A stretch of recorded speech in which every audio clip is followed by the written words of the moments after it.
Welcome back to this Newsmakers Extra. It's a City Council panel this week, and we are with councillors Barry Corbett, Yani Johanson and Ngaire Button.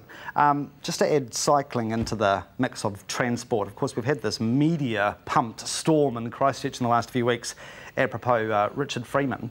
Do you think there is too much tension in Christchurch between cyclists and motorists, and what could be done, if there is, to minimise it? Barry? There always has been.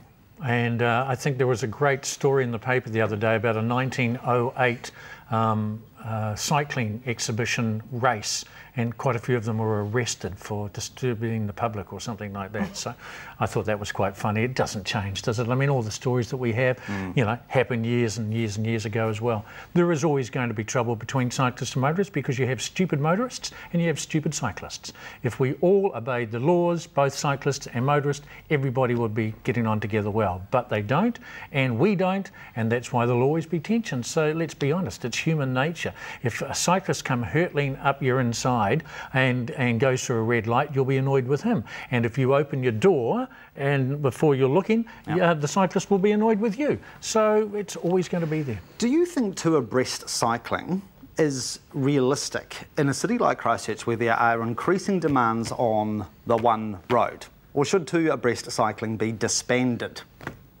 I don't think, in an ideal world, if we could afford it, I would have a cycle network off the main arterials. Absolutely. I think having cyclists, bus lanes, pedestrians and cars all within how many metres wide is a road? 14 metres or something is absolutely ridiculous. Totally, I think we should have cycle lanes off the main arterials and certainly not where there's bus lanes.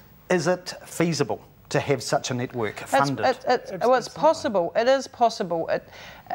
The problem is a lot of work's been done already, and I think the cycling fraternity there's a strong move amongst staff within council to promote cycle lanes. And when I've floated the idea, it's been a big no because cyclists will always take the shortest possible route, just like cars will. But I think it is feasible. I guess it'll take some leadership politically to do that. Two abreast, I think, two abreast plus buses plus cars plus pedestrians plus trucks. Too much. Just unsuitable, really. All right. Can I hustle on to another issue? Sure. Freedom camping. I noticed that the no camping signs have gone up around Creamer Square. Correct. Yeah. Is this in danger of becoming a nomadic problem? It's a nationwide problem now. Yeah. It is a nationwide problem. But with respect to the bylaw, does it apply, for example, to Latimer Square? It would, under the current bylaw, Latimer Square would have to be added. Right. So people in Latimer Square could ask to have... can park on the car parks around Latimer Square. They can't camp on Latimer Square. This is the public places bylaw. We've got another one for parks which prohibits camping and residing on parks. It's what happens in the car parks around it. And at the moment, yes, as Ngaire said, absolutely people could pull in and do that. But in Creamer Square, I think council probably got the bylaw wrong. I think we need to revisit the bylaw, and I think council have agreed that that's what we'll reconsider, because you really had a perfect storm. In 2008, when we changed the bylaw, we hadn't had a lot of complaints. At the same time, we had a proliferation of these freedom camper type vehicles, the vans that are uncontained, don't have the amenities like the toilet, the bathroom, the shower, and a proliferation of those at the same time as we changed our bylaw. Plus, on top of that, you've got people greater access to the web, things like Lonely Planet guides being produced and information spreading a lot quicker, and I think Creamer Square became a very hot spot very quickly. So I think we need to look at it. But we need a citywide strategy to deal with it, and I think the solution lies in providing specific facilities where people can go if they're freedom camping, where they've got the amenities. There are camping grounds.